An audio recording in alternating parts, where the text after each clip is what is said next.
My understanding of the religion and the doctrines of Islam is only peripheral. I have a basic sketch of the history, and I have a very basic sketch of the doctrines. And so I have taken it upon myself now to begin to enrich my understanding of the teachings, the scriptures, the history, the personalities of Islam, and I am beginning my journey with the Quran itself. And I found a copy of the Quran at my house. I do not know if this translation is a respectable English translation, but I'm using it. And I decided to go straight for the 9th surah, because I've heard that that's a warlike and not very peaceful chapter of the Quran. And reading it, it looks like in the context, what I'm picking up on is that he is talking to a very polytheistic Mecca, or people of the day. I mean, it's like he's, I guess the Quran is addressing not just the people who submit, not just the Muslims, but also potential Muslims or people who are in rebellion. But it does seem like he is addressing polytheists. And he's talking about more or less their heresy and how you're supposed to deal with these people if they don't want to conform. But then it says this, and this is, I guess it's the 30th verse. I don't know what the technical term is for the numbered sections of the Quran, but listen.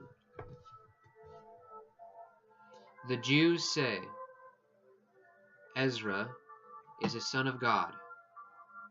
And the Christians say, the Messiah is a son of God. Such the sayings in their mouths. They resemble the sayings of the infidels of old. God do battle with them. How are they misguided? Of course, the tone will probably be different. Probably like, how they are misguided. They take their teachers and their monks and the Messiah, the son of Mary, for lords beside God, though bidden to worship one God only. There is no God but He.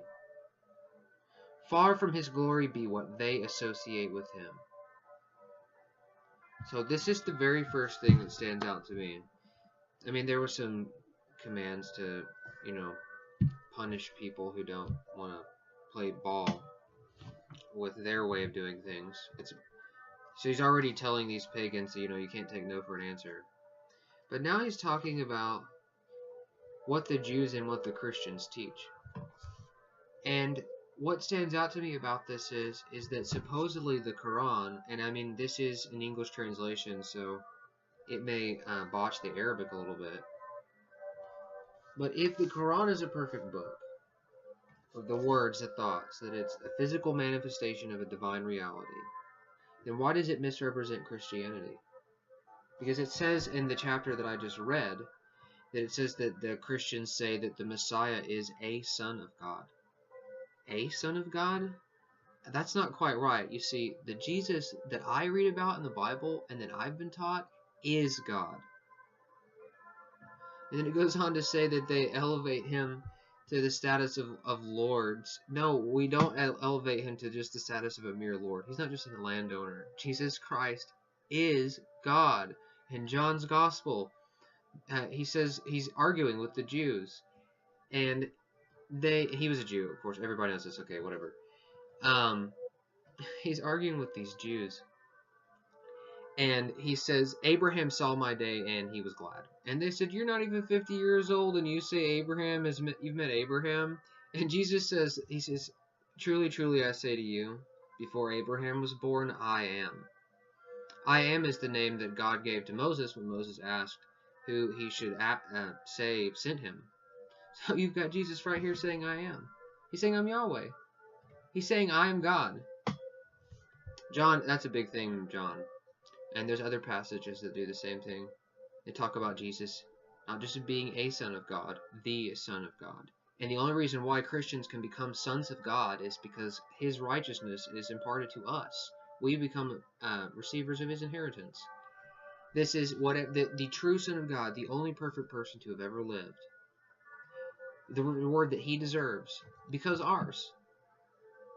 And Muhammad is saying that we say that he is a son of God, like a son of God, like one of many sons of God. That's not correct. Maybe it's a flaw in this translation. Maybe it says that Christians say that he is the Son of God. And then, you know, I don't have beef with that. But let's see. Far from his glory be what they associate with him. So even if this translation, like where it says the Messiah is a son of God, I mean, that could be wrong.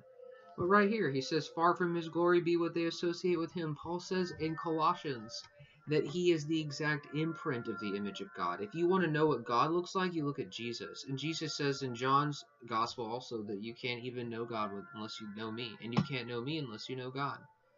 The Father, he's saying that in John. Okay, that's that kind of language. The Son and the Father. Capital S, capital F.